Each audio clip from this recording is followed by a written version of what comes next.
Peripheral Neuropathy Success Secret number 4. Know the autoimmune triggers.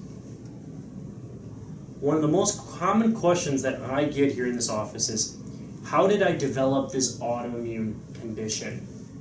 Well, it's pretty much genetics or the environment, or a combination of both. It's a matter of which came first, the chicken or the egg. We all know that genetically you may be at risk for developing certain problems and or conditions. Then there are environmental factors, one of them being chemicals, such as, let's use cigarette smoke as an example. Did you know there are over 519 chemicals in cigarettes? I'm just going to tell you just a few so you can get an idea of how toxic cigarette smoke is.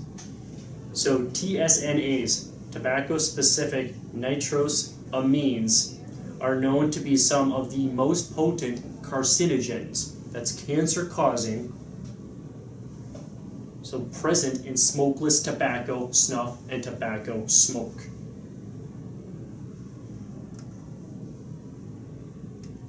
The next one is benzene.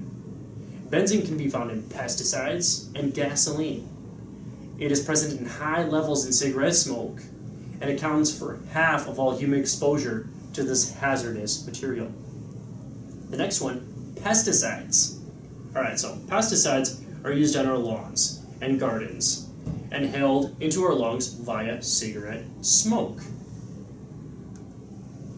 Alright, last one here, formaldehyde. Now, formaldehyde is a chemical used to preserve dead bodies. Pretty gross, right? And it is responsible for some of the nose, throat, and eye irritation smokers experience when breathing in cigarette smoke.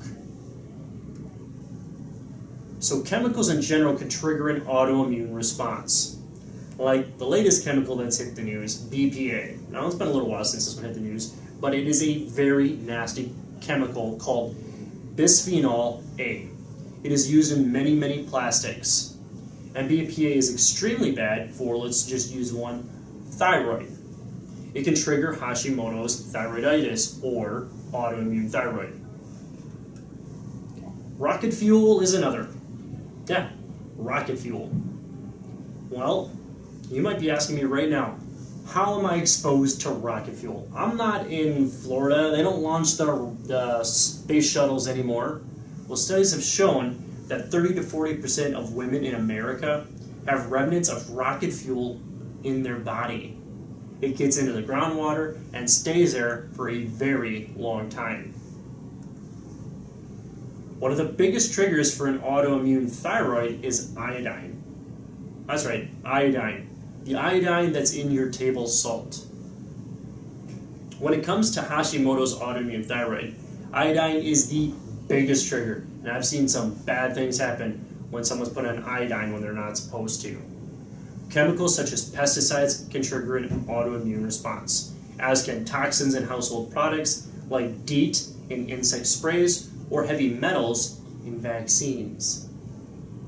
Get checked and stop your peripheral neuropathy today. So call our office for an appointment, 952-949-0676.